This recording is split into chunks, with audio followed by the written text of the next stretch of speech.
ever wondered what it truly takes to become a legend, to earn a place among the gods? For the mighty Hercules, it wasn't just about raw strength.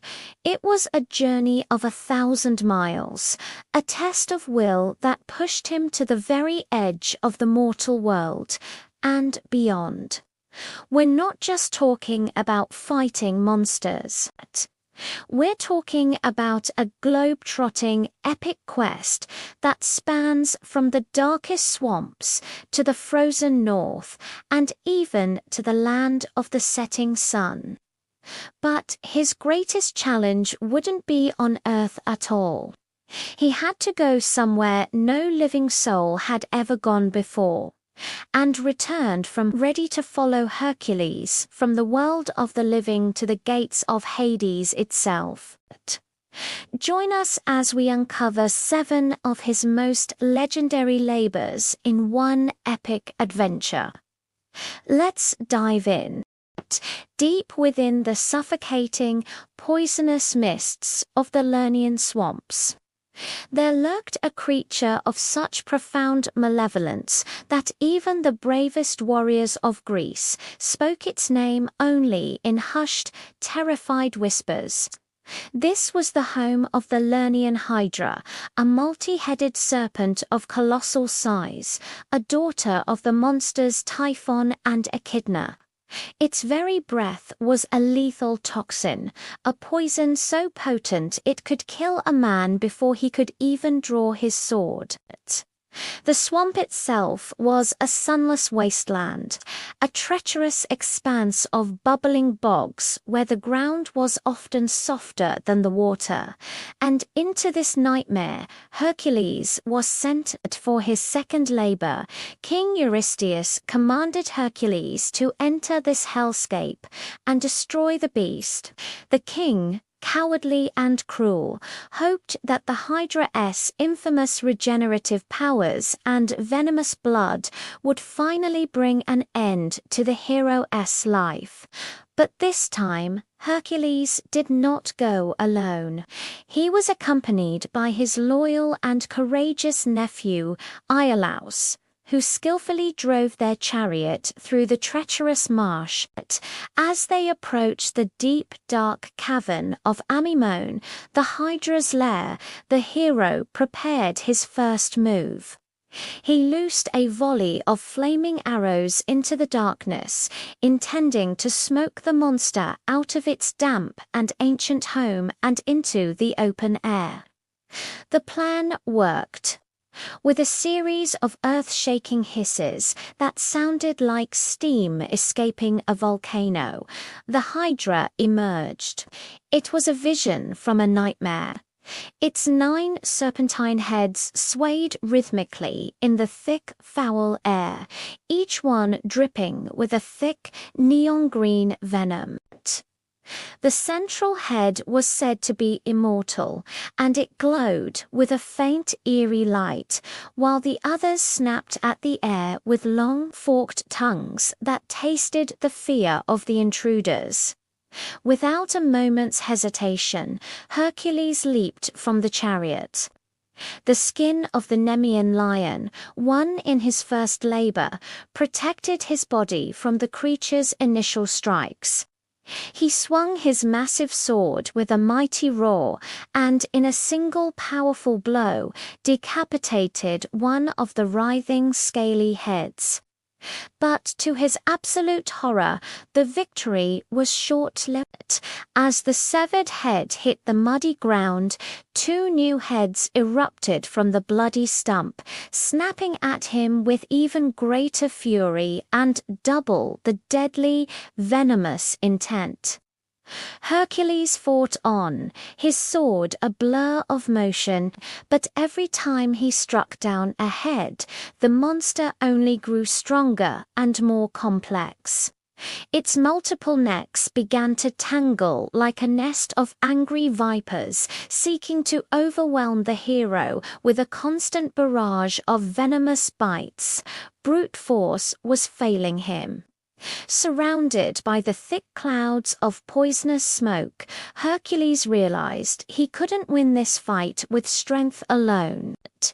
He called out to Iolaus, shouting that they needed a new strategy, a way to cauterize the wounds before the new heads could sprout. Iolaus, quick-witted and brave, understood immediately. He raced to a nearby grove of trees, setting it ablaze. Grabbing a heavy, flaming branch, he rushed back to the hero's side, just as Hercules sliced off the next terrifying, hissing head. Before the Hydra's dark magic could take hold, Iolaus pressed the red-hot torch against the bleeding neck. The flesh seared, the wound smoked and blackened, and this time no new heads emerged. They had found the solution. Together they developed a rhythmic and deadly dance. Hercules provided the steel, his sword cleaving through neck after scaly neck, and Iolaus provided the fire, his torch searing the wounds shut. They moved as one, systematically dismantling the monster's ability to heal itself as they fought through the toxic sludge and poisonous fumes. But their struggle was not unseen.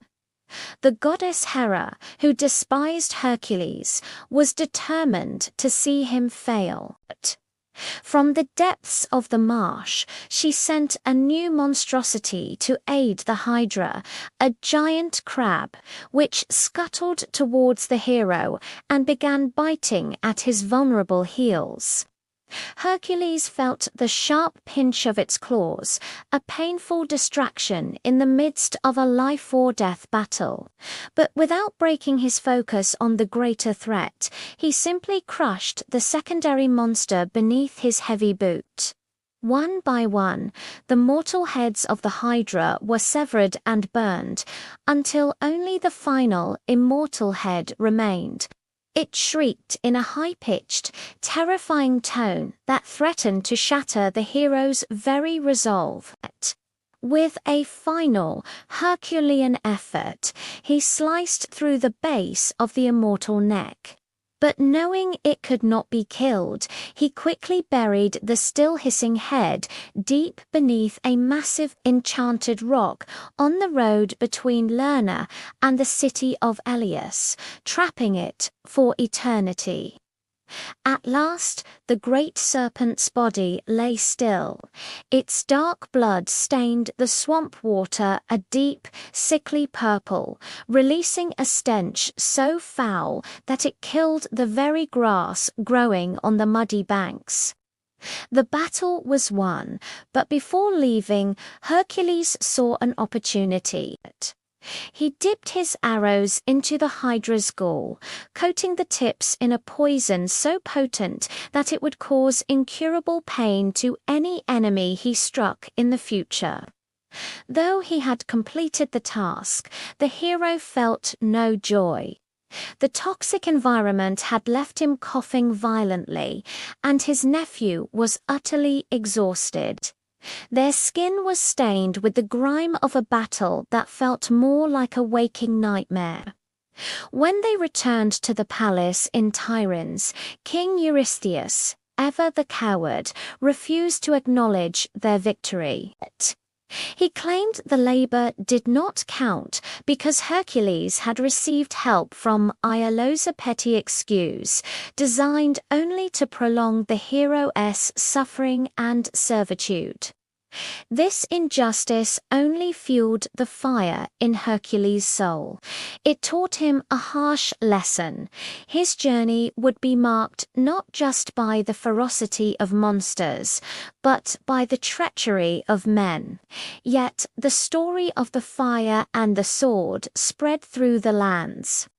It became a tale of inspiration, showing people that even the most persistent and regenerative evils can be defeated through teamwork, logic, and a refusal to give up. For weeks, Hercules tried to clean the venom from his armor. The scent of the swamp seemed etched into the golden fur of his lion cloak, a permanent reminder of the narrow margin between his life and death. He thought often of the giant crab, which Hera, in a twisted tribute, had placed in the stars as the constellation Cancer. It was a chilling realization that his enemies were not just on Earth, but were being supported by the heavens themselves. The poison on his arrows was a double-edged sword of dark power that gave him an advantage, but also carried a weight of cruelty that he would one day come to regret. For a time Iolaus remained by his side, their bond forged in the fires of Lerna. He provided the hero with the only true friendship he had known since the tragedy that started this long, arduous quest. Slowly, the Marshes of Lerna began to heal. With the source of the rot gone, the poisonous mists lifted, though the legend of the multi-headed beast remained a chilling warning to all travelers. And so, Hercules prepared himself for the third labor. He knew Eurystheus was becoming increasingly desperate, searching for a task that would truly be the end of the son of Zeus.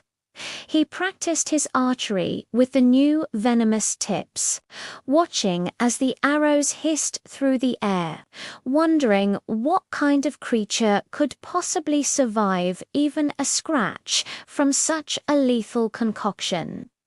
Each labor was shaping him, turning the once impulsive warrior into a strategic commander who understood that every monster, no matter how supernatural it appeared, had a weakness. The memory of the Hydra's many eyes, all watching him with cold reptilian hatred, stayed with him in the silence of the night, a reminder of the countless evils still hiding in the shadows of Greece. He looked at his hands scarred from the battle and realized that his mortality was the very thing that made his victories so meaningful to the people he was sworn to protect. While the gods continued their games on Mount Olympus, some cheering for his success and others praying for his downfall, Hercules kept his eyes on the dusty road ahead, focused only on the next horizon. He was becoming more than a man. He was becoming a symbol of human resilience, a bridge between the old world of chaos and the new world of law. He was carving a path through the monsters to make the land safe for civilization. The second labor had taught him that fire could be a tool of creation or destruction, and that sometimes you must burn away the old to prevent evil from growing back even stronger. As he marched toward his next destination, the sound of the king's drums seemed to follow him, a constant rhythm reminding him of his chains. But Hercules was no longer the broken man who had started this journey. He was becoming a force of nature, a legend in the making whose name would outlast the very stones of the palace. With the poison of the Hydra in his quiver and the skin of the lion on his back, the hero walked into the light of the rising sun, ready to face the third impossible challenge. Thanks for watching.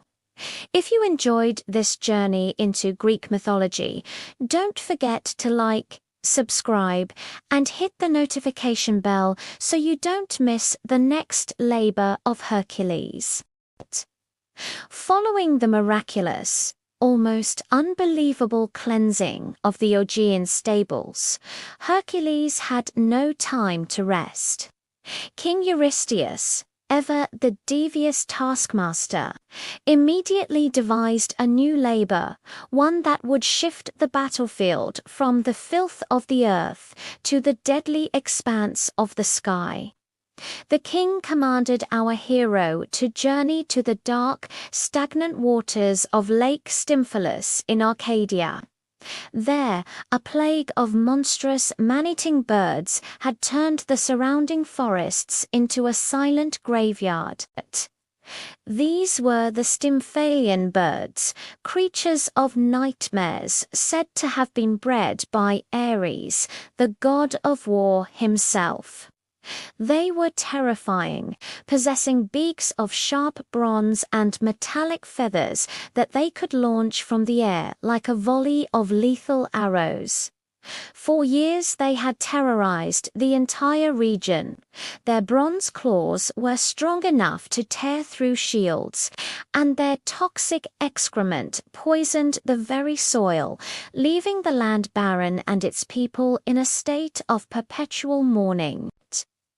As Hercules approached the shore, he found a landscape choked by dense, impenetrable reeds. The marsh was treacherous, a watery trap that could neither support the weight of a man nor allow the passage of a boat. The birds, clever and vicious, remained hidden deep within the dark canopy of the swamp trees. They refused to take flight, waiting for any intruder to become hopelessly mired in the suffocating mud before they would descend to strike. Hercules stood at the edge of the water, a rare moment of uncertainty clouding his features. He realized his legendary strength was useless against an enemy he could not reach and a terrain that offered no solid footing for his heavy, muscular frame. How could he fight what he couldn't even see? In this moment of strategic isolation, a change came over the air. It grew fragrant with the scent of olive wood and ozone. The goddess Athena appeared in a shimmer of silver light to assist her favorite mortal champion. She didn't offer him a new sword or a stronger shield. Instead, she placed in his hands two massive bronze crotalo clappers forged by the divine smith, Hephaestus, on the volcanic anvils of Mount Etna. Athena whispered that to defeat the darkness, one must first force it into the light. With a knowing nod, she vanished back into the mist, leaving Hercules with these tools of divine cacophony. Understanding the goddess's plan, Hercules climbed a nearby jagged spur of rock that overlooked the entire marsh. He braced his feet against the stone, preparing to unleash a sound that had never been heard by mortal ears. With a sudden explosive exertion, he crashed the bronze crotala together. The sound was immense, a rhythmic, deafening din that vibrated through the very marrow of the earth and shattered the silence of the valley. It was so piercing and unnatural that the stagnant waters of the lake began to ripple in violent patterns, and the ancient trees groaned as if struck by an invisible hammer. Terrified by this celestial noise, the Stymphalian birds erupted from the reeds in a massive, chaotic cloud of metallic wings. Their screeching cries were completely lost beneath the thunderous clanging of the heroes' instruments. Thousands of bronze-feathered monsters filled the sky, blocking out the sun and creating a flickering shadow of death that moved across the surface of the lake like a dark tide. This was the moment Hercules was waiting for. He quickly cast aside the clappers and reached for his great bow. His fingers moved with the mechanical precision of a warrior who had mastered the art of death over 1,000 battlefields. He loosed his first arrow. It hissed through the air and found its mark in the breast of the leading bird, sending a shower of bronze feathers spiraling down into the black water. The sky became a chaotic theater of war.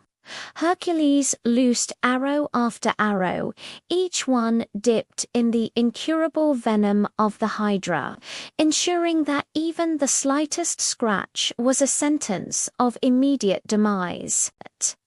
The birds tried to retaliate, banking in the air to launch their razor-sharp feathers at the hero. But Hercules was prepared. He used his Nemean lion skin as a golden shield, and the deadly projectiles bounced harmlessly off the enchanted fur. It was a masterpiece of marksmanship. The hero tracked the erratic flight of the monsters with a predator's focus, his bowstring singing a constant, deadly melody that echoed against the mountain walls. One by one, the metallic predators plummeted from the sky. Their heavy bodies thudded into the mud or splashed into the lake until the air was thick with the scent of copper and decay. Panic finally seized the remaining flock. They realized that the man on the ridge was not a victim, but a harvester of souls who could strike them down from any height or distance.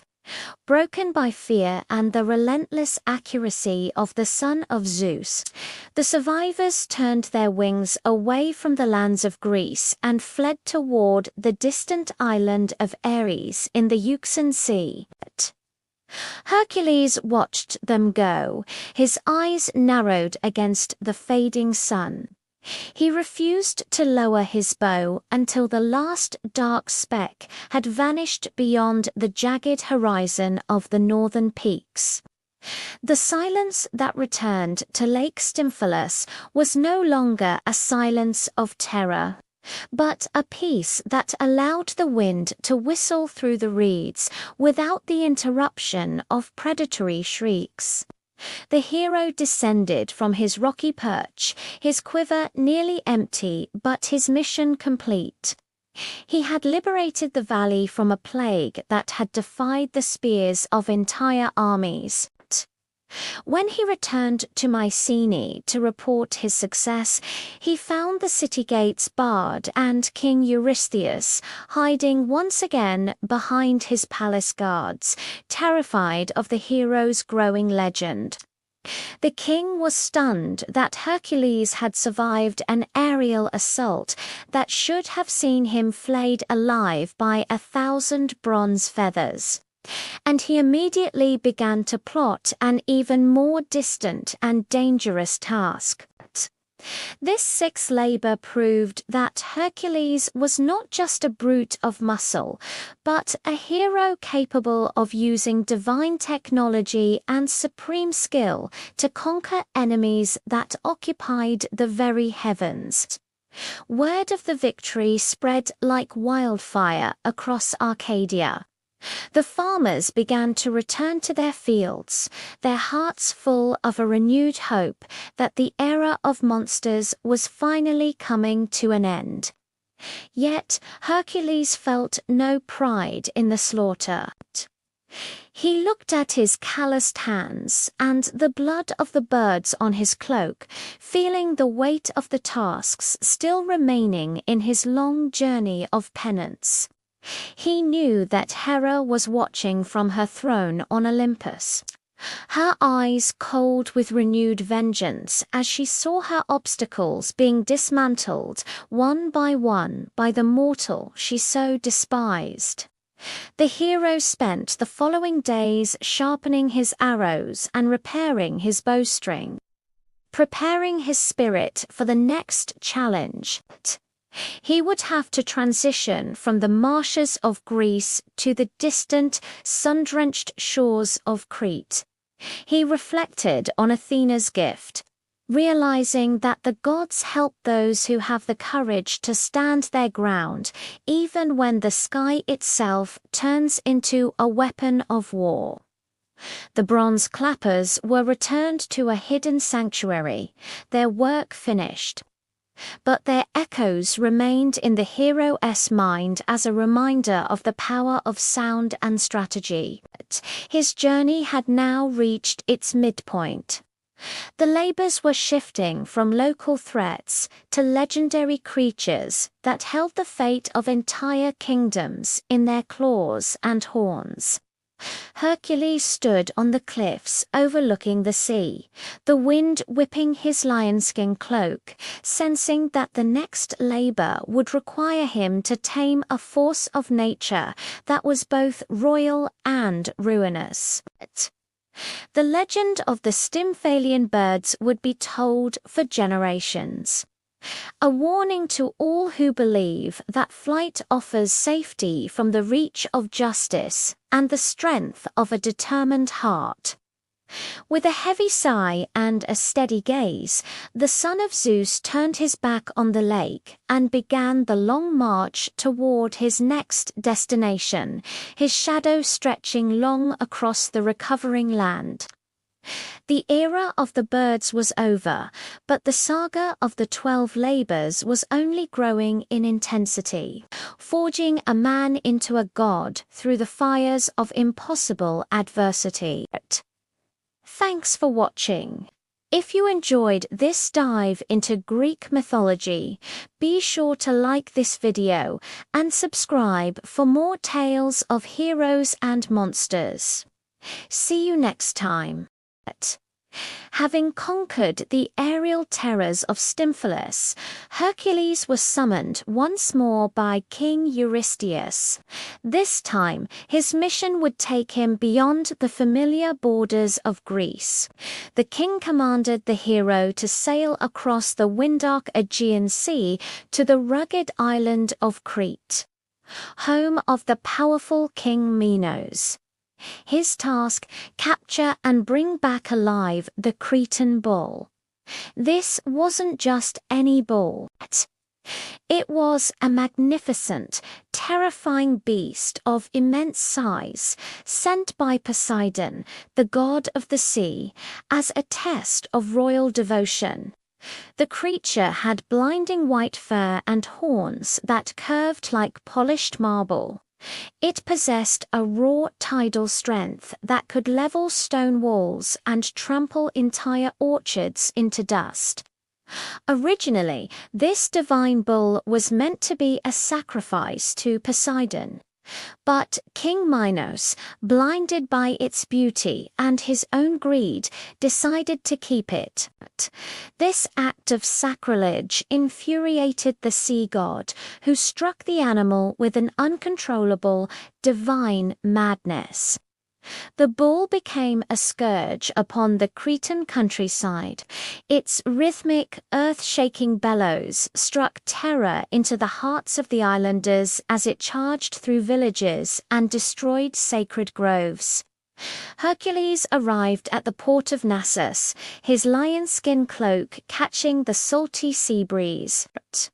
He was met by King Minos, who offered the hero no soldiers, but granted him full permission to take the monster away. The king was exhausted by the destruction of his lands and secretly hoped the bull would kill the son of Zeus. In his mind, it was a way to solve two problems with one violent encounter. So Hercules ventured alone into the wild interior of Crete. He tracked the trail of shattered olive trees and the deep gouged hoofprints that marked the predator's chaotic path through the hills. He finally found the bull in a sun-drenched valley. The creature stood amidst the ruins of a temple, its eyes rolling with a celestial fury, white foam dripping from its powerful jaws. The very air around the bull seemed to vibrate with a primal energy. As it caught the scent of the hero, it scraped its bronze-like hooves against the dry earth, preparing for a thunderous charge. Hercules didn't draw his sword or raise his bow. He understood this labor required him to dominate the beast through sheer physical presence and an unyielding grip. The bull launched itself forward like a collapsing cliff. Its massive head lowered to gore, the hero with the force of a battering ram that could sink a warship. With the grace of a seasoned athlete, Hercules stepped aside at the last possible second. The heat of the bull's massive body brushed against him as it roared past in a blur of white fur.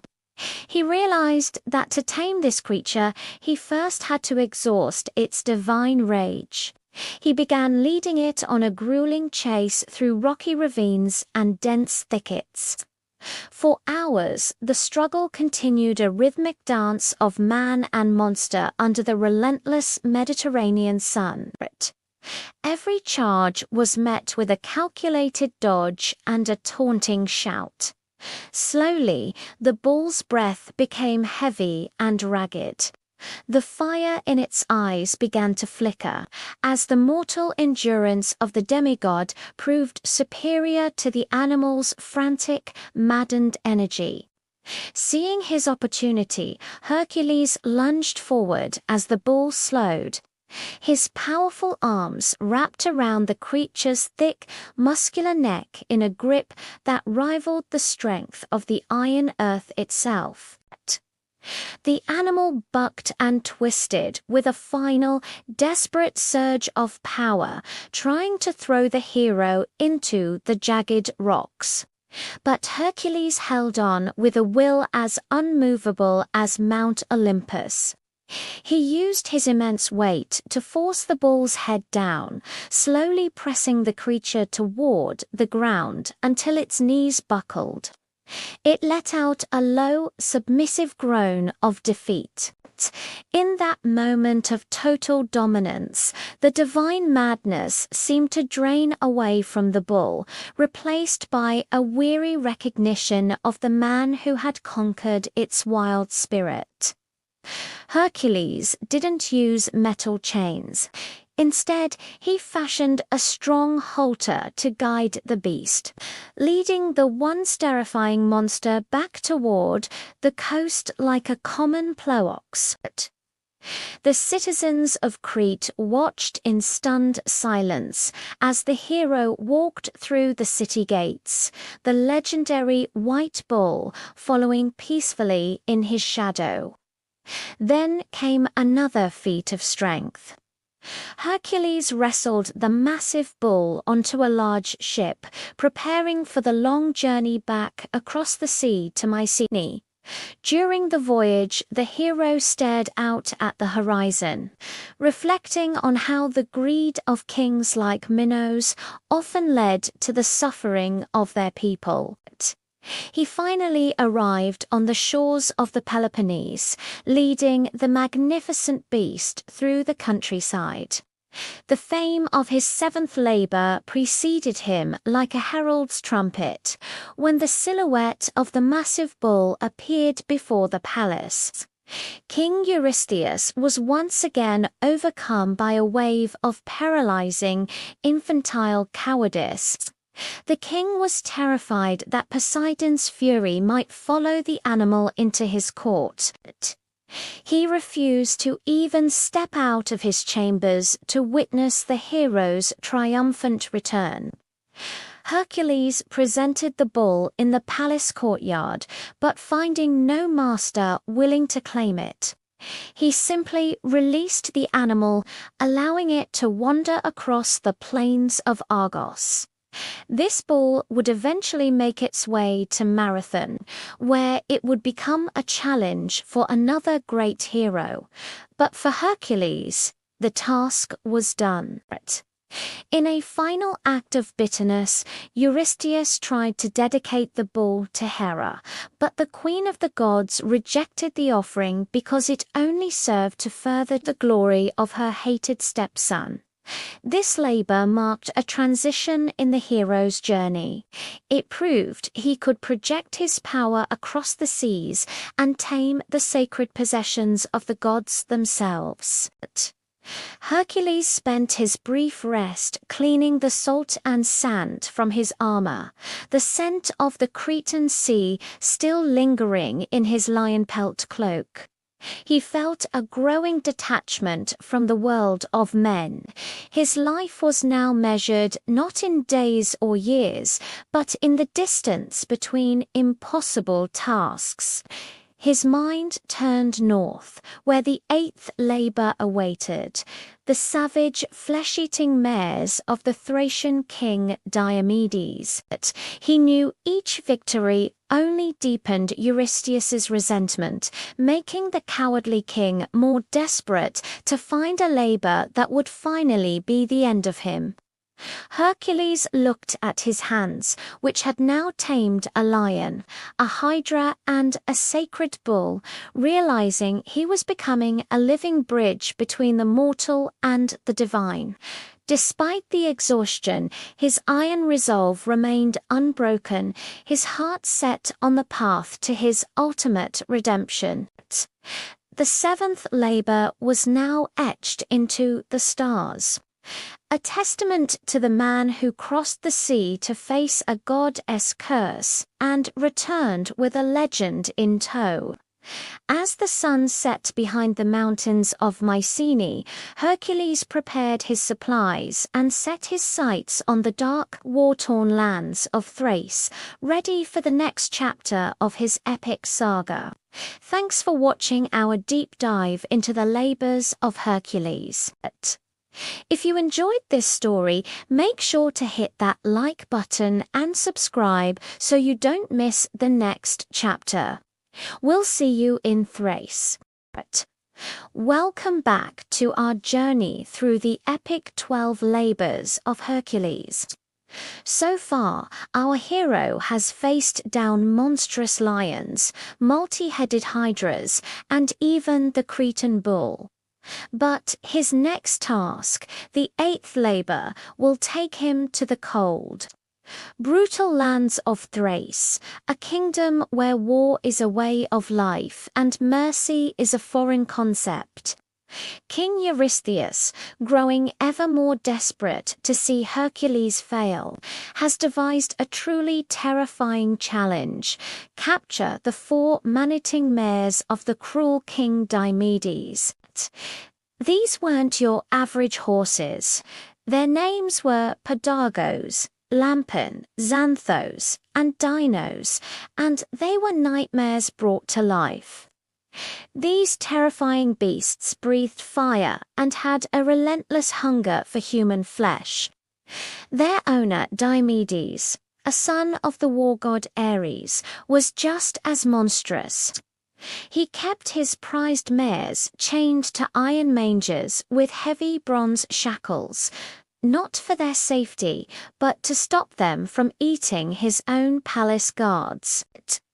He fed them a steady diet of unfortunate travellers and his own political enemies, a grotesque practice that had twisted them into bloodthirsty demons. For this dark and dangerous mission, Hercules decided he couldn't go it alone.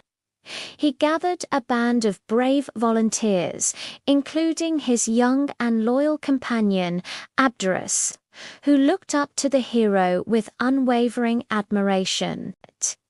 Together, they sailed to the Thracian coast. Under the cover of darkness, Hercules and his men launched a daring raid on the royal stables. They overwhelmed the grooms before anyone could sound an alarm. With his divine, superhuman strength, Hercules shattered the heavy iron chains, binding the mares as if they were nothing more than dried twigs. As they led the horses toward their ship on the shore, the strange scent of the sea and the sudden taste of freedom drove the mares into a frenzy. Their bone-chilling screams echoed through the night, a predatory sound that alerted King Diomedes. Furious, the king rallied his fierce Thracian army and gave chase, pursuing Hercules and his men through the moonlit forests. Realizing the army was closing in fast, Hercules made a fateful decision. He entrusted the 4 savage mares to the care of young Abderus, while he turned to face the oncoming wave of soldiers. The battle was immense. Hercules fought with the fury of a hurricane, his massive club carving paths through the Thracian ranks. His impenetrable lion-skin armor deflected a storm of iron-tipped spears. He was an unstoppable force of nature, a one-man army against a tide of hardened warriors. But amidst the chaos of the battle, a tragedy unfolded. The mares, their primitive bloodlust ignited by the sounds and smells of conflict, turned their terrifying hunger upon their young guardian. Abderus, brave but inexperienced, was no match for their monstrous power. By the time Hercules had defeated the entire Thracian army and struck down the wicked king Diomedes himself, he returned to the shore to a horrifying sight. All that remained of his beloved friend were the tragic, grisly remnants. Grief, colder and sharper than any blade, pierced the hero's heart. It was quickly followed by a cold, vengeful rage. Looking upon the place where his companion had fallen to the very beasts he was sent to capture, Hercules knew what he had to do. In an act of grim, poetic justice, he dragged the body of the defeated King Diomedes to the stables and fed the tyrant to his own flesh-eating horses. As the mares devoured their cruel master, a strange and mystical transformation took place. It was as if they were consuming the very source of their own corruption. Their unnatural hunger for human flesh was suddenly and permanently extinguished.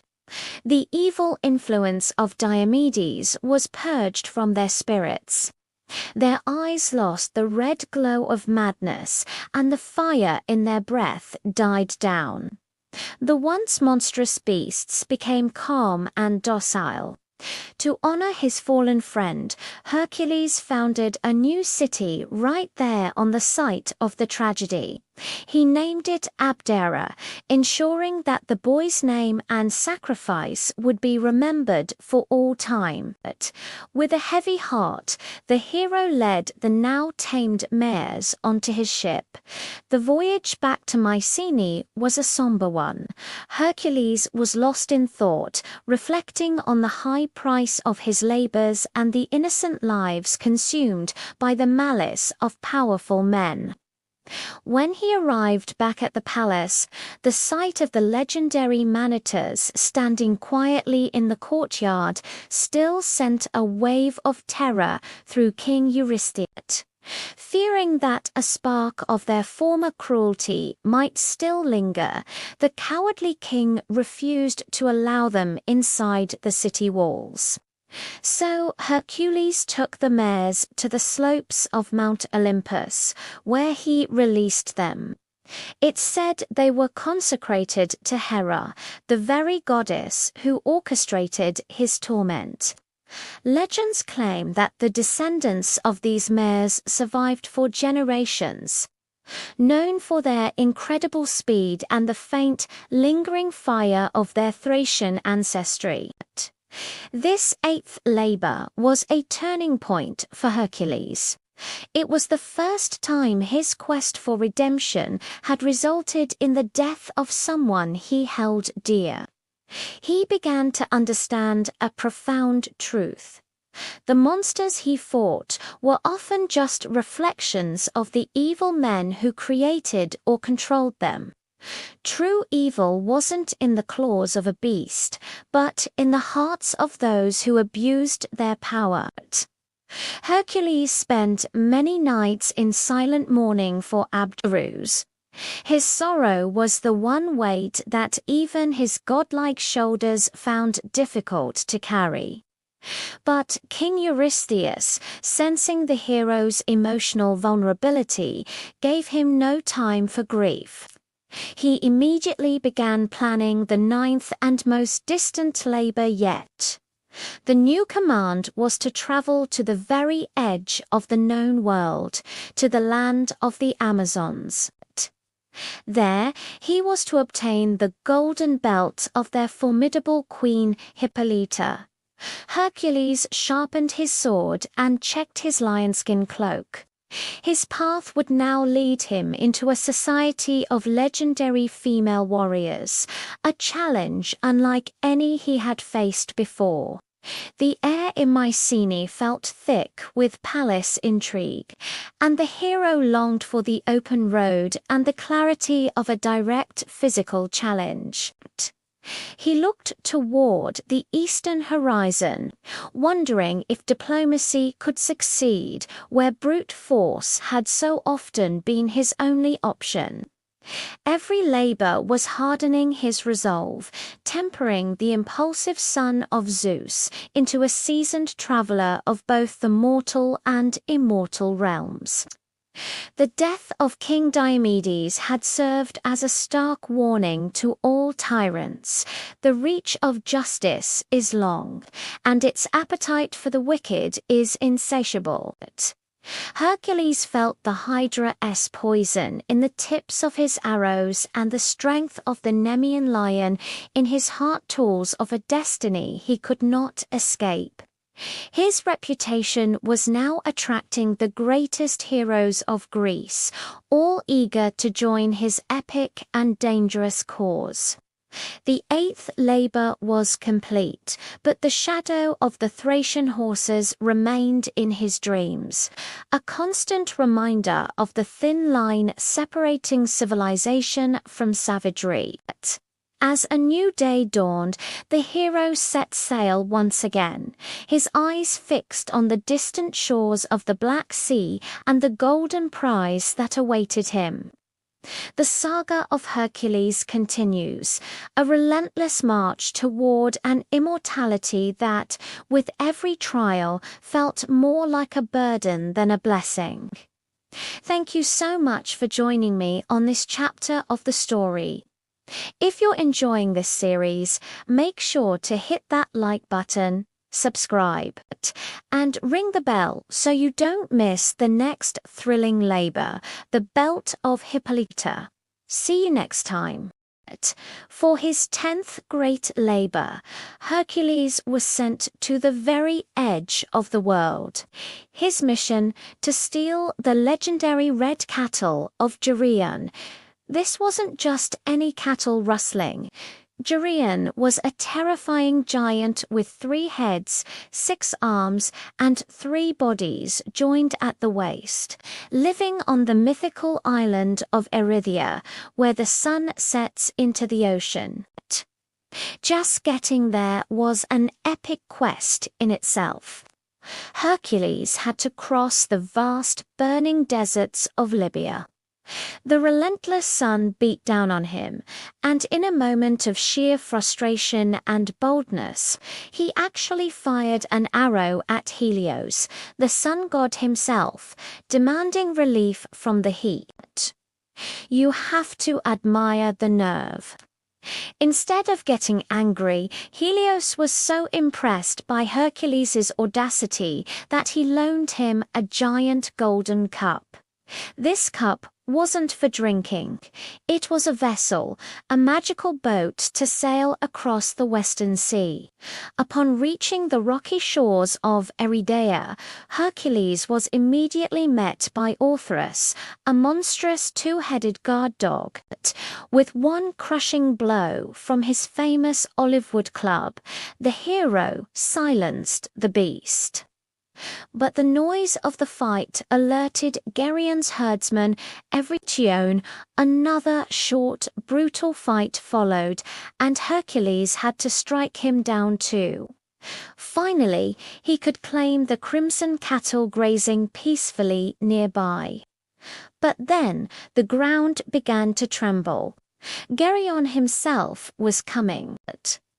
Imagine the sight. A 3-bodied giant, decked out in 3 sets of armor, carrying 3 shields and 3 spears, moving with the coordination of a small army. But Hercules didn't flinch. He drew his bow, nocked an arrow dipped in the lethal venom of the Hydra, and aimed for the one spot where the three bodies connected.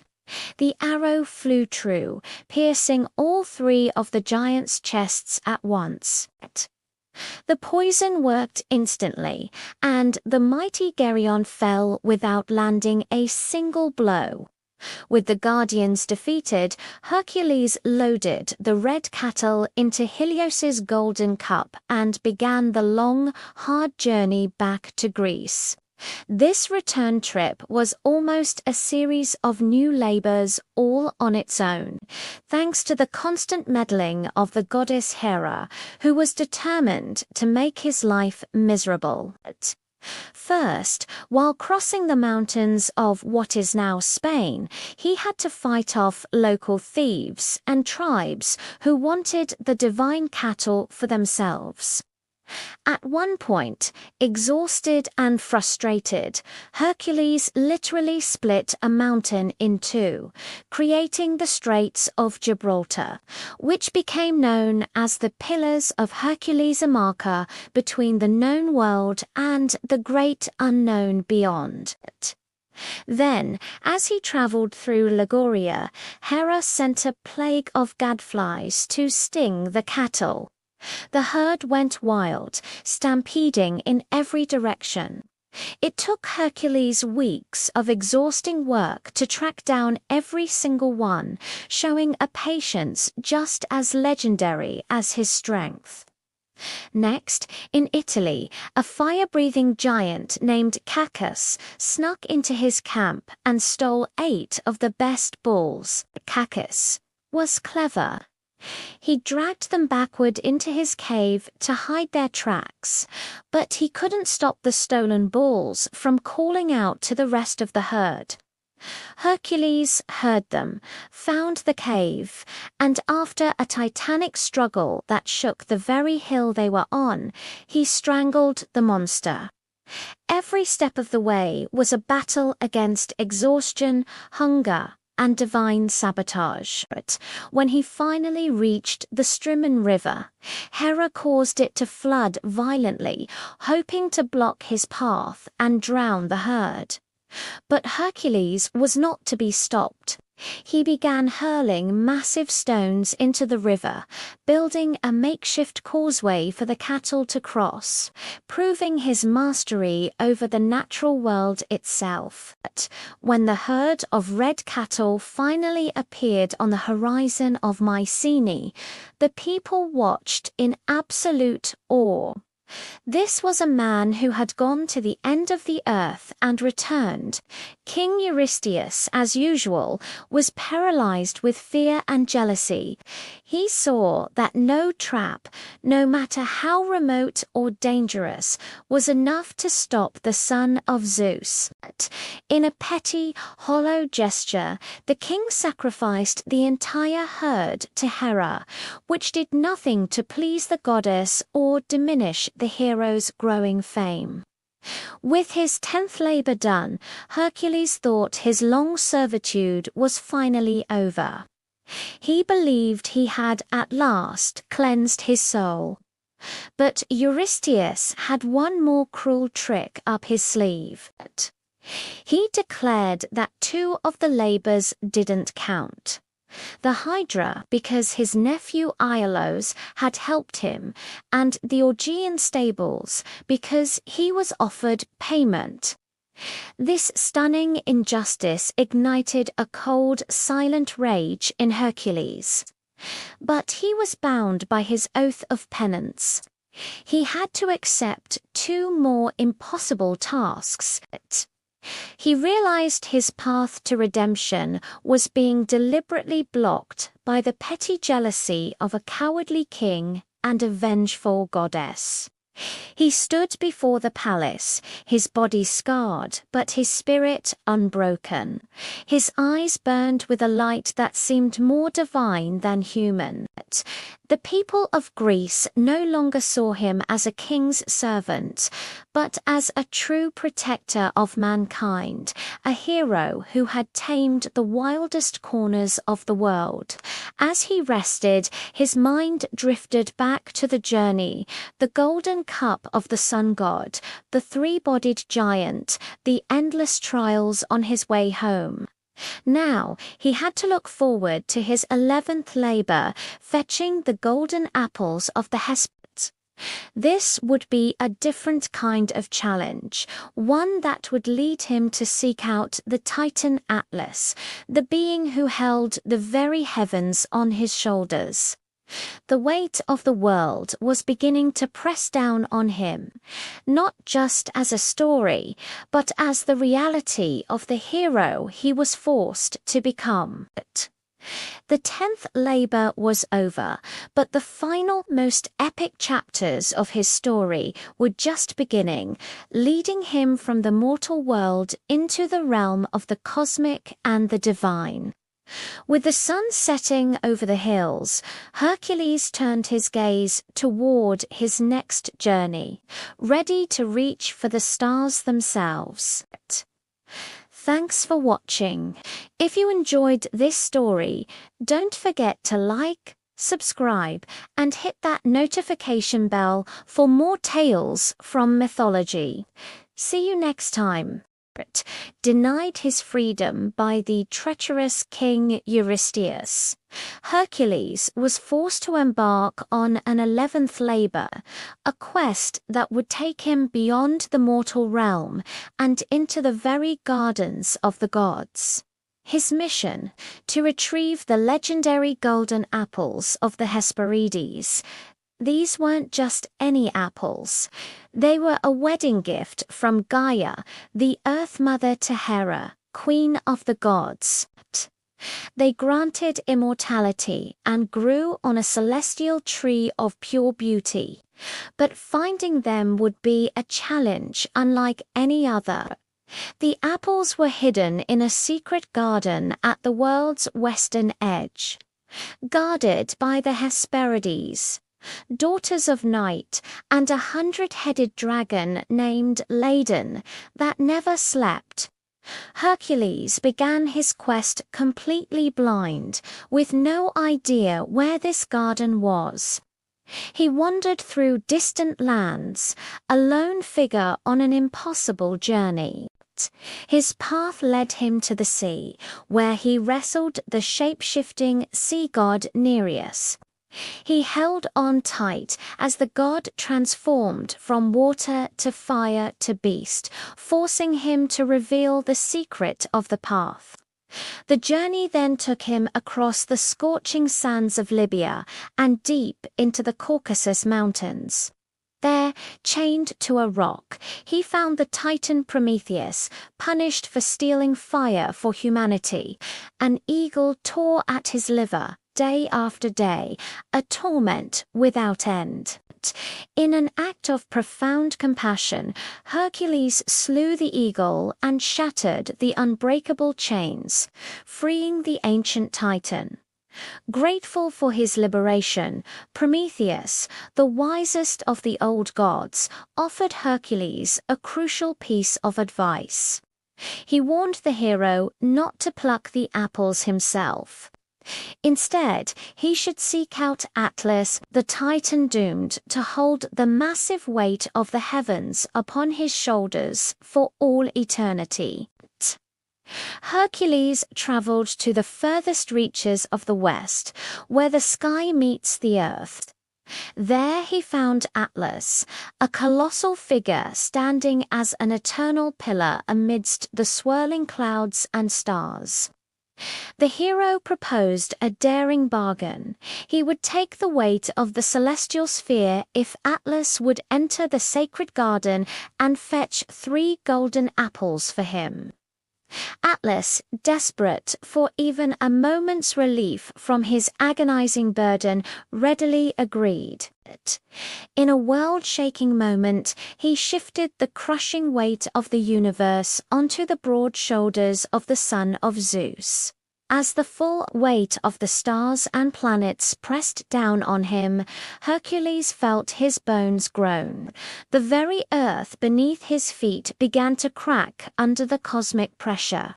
Every muscle in his body burned with a divine fire as he stood as the sole support of the heavens, experiencing the true, terrifying scale of the universe's majesty.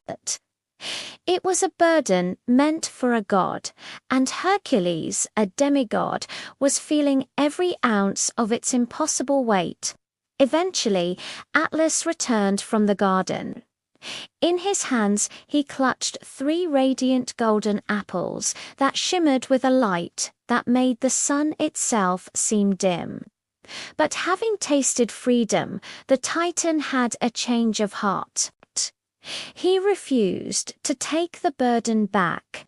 He proposed that he should deliver the apples to Mycenae himself, while Hercules remained as the new pillar of the sky. Hercules realized he had been caught in a celestial trap, but his journey had sharpened more than just his muscles. It had honed his mind. Thinking fast, he devised a clever route.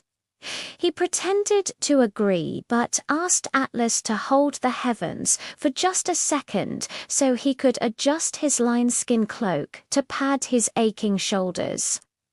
The unsuspecting Atlas, giddy with his newfound joy, placed the golden apples on the grass and reached up to take back the celestial vault. The moment the burden shifted, Hercules snatched the golden apples and stepped back. With a roar of fury, the Titan realized he had been outwitted. Hercules bid a somber farewell to Atlas, feeling a pang of pity for the giant, once again doomed to carry the heavens until the end of time. The journey back to Greece was a long and reflective one. Hercules carried the fruit of immortality in a simple cloth, knowing they were never meant for mortal hands. His trials weren't over, though. Along the way, he battled Antaeus, the son of Gaia, a giant whose strength was renewed every time he touched the earth. Hercules defeated him by lifting him high into the air and strangling him, proving that his wisdom was now as formidable as his physical power. When he finally returned to the palace of Mycenae, he presented the radiant apples to King Eurystheus. The king was so terrified of the divine objects that he could uneven bring himself to touch them. He realized Hercules had conquered not just monsters and giants, but the very laws of space and the secrets of the gods themselves. Because the apples were sacred property of the gods, they couldn't remain in the mortal world. The goddess Athena soon appeared and returned them to the Hesperides garden. This 11th labor proved that Hercules could endure the most extreme burdens, both physical and cosmic, in his quest for redemption. Even after returning to normal, the hero felt the weight of the sky still lingering in his joints, a permanent reminder of the day he held the universe on his back.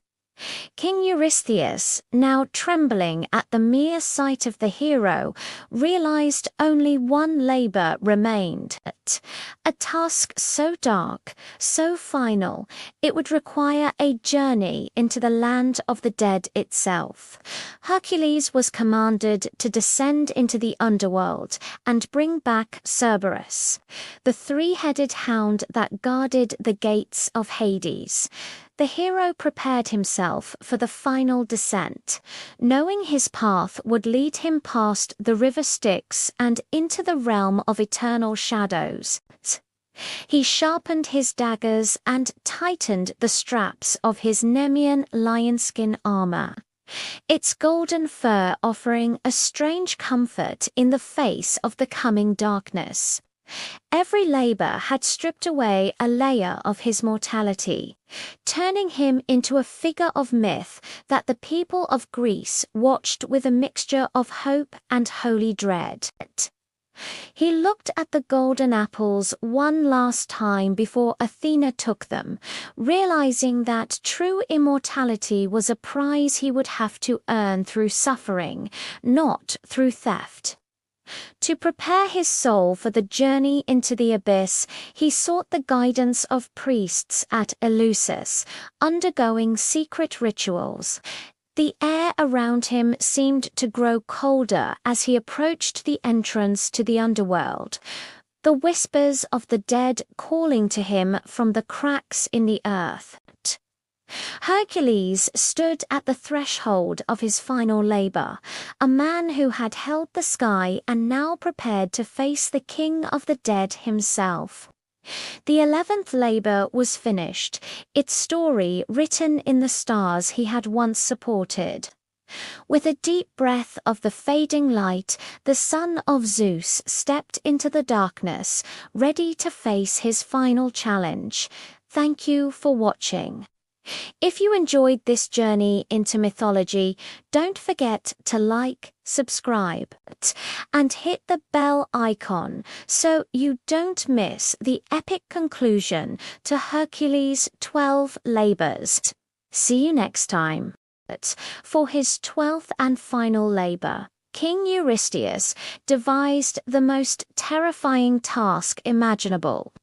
He ordered Hercules to do what no mortal had ever done: descend into the sunless depths of the underworld, capture the three-headed hound of Hades, Cerberus, and drag it back into the world of the living. This beast wasn't just a dog. It was a nightmare made flesh, with a dragon's tail and a writhing mane of venomous snakes. It was the guardian of the dead, and the king was certain this mission would be Hercules' last, trapping his soul in the eternal abyss forever.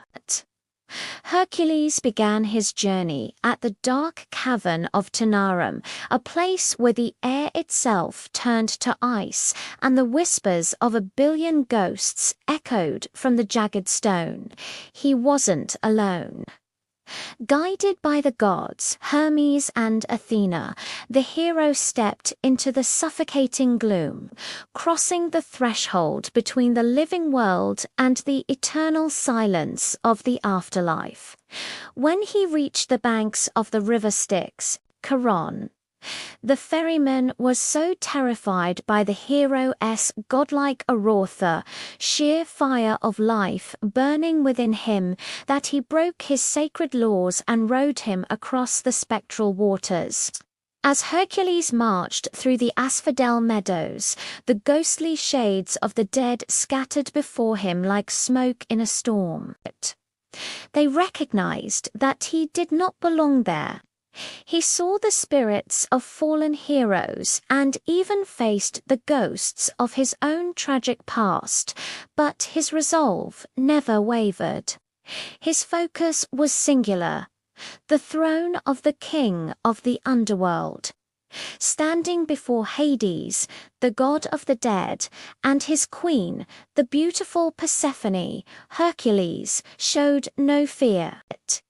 He spoke not as a supplicant, but with the dignity of a man who had conquered every challenge the earth and sky could throw at him. He explained the cruel penance he was serving and his desperate need to finally find redemption.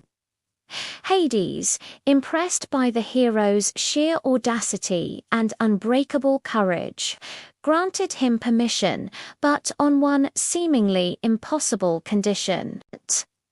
Hercules had to overpower the monstrous hound using no weapons, no sword, no bow, and not even his famous club. He could rely only on his raw physical power and his indomitable will. The hero found Cerberus guarding the gates of Acheron. Its 6 eyes glowed like burning coals, and its many snake heads spat venom into the cold, dead air. A terrifying 3-throated roar erupted from the beast, a sound so profound it shook the very foundations of the underworld and made the river of fire boil. Without hesitation, Hercules lunged. He wrapped his massive, battle-hardened arms around the beast's central neck, using his Nemean lionskin cloak to shield himself from the lashing, venomous dragon tail. The hound thrashed with primal fury, its claws tearing at the ground and its 3 heads snapping wildly, inches from the hero's face. The darkness itself seemed to press in, but Hercules squeezed with the force of a collapsing mountain, slowly cutting off the monster's air. He endured the bites from the snakes on its back and the deafening howls that threatened to shatter his mind. Slowly but surely, the creature's violent struggles faded into heavy, gasping submission. Tamed by the sheer dominance of the demigod, Cerberus lowered its heads. Bound only by his iron grip, Hercules began to lead the guardian of hell toward the world of the living. As they emerged from the dark cave into the blinding light of morning, the beast recoiled in terror. The brilliance of the sun was an agony it had never known. In its panic, poisonous saliva dripped from its jaws onto the earth. From that dark venom, the toxic aconite plant sprang forth, a permanent reminder of the day Hell's guardian was dragged into the light. When Hercules entered the gates of Mycenae with the 3-headed monster in tow, the city fell into a state of absolute, holy terror. No one had ever imagined a demon of such scale could walk among them.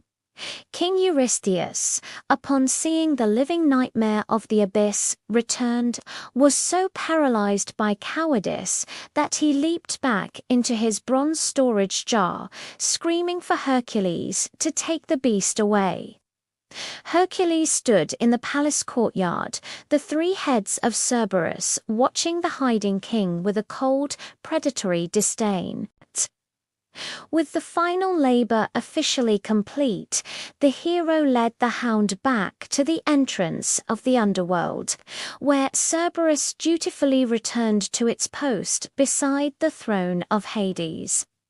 At that moment, the heavy chains of servitude that had bound Hercules for 12 long years finally fell away. The weight of his past sins was at last lifted from his weary soul. He had done it. He had conquered the lion of the earth, the Hydra of the swamp, the birds of the sky, the Titan who holds the heavens, and now the guardian of the dead. King Eurystheus was left broken and humiliated. A petty king whose malice had inadvertently forged the greatest hero the world would ever know. Hercules returned to the world of men not as a servant, but as a legend whose name would be etched into the stars by his father, Zeus. He had proven that human resilience, combined with divine strength and a strategic mind, could overcome even the most impossible supernatural obstacles. The 12 labors were over, but the hero's journey was not. He spent the rest of his days protecting the weak and correcting the injustices of the world, never forgetting the lessons he learned along the way. When his mortal life eventually came to an end on a funeral pyre, the gods themselves descended to claim their son.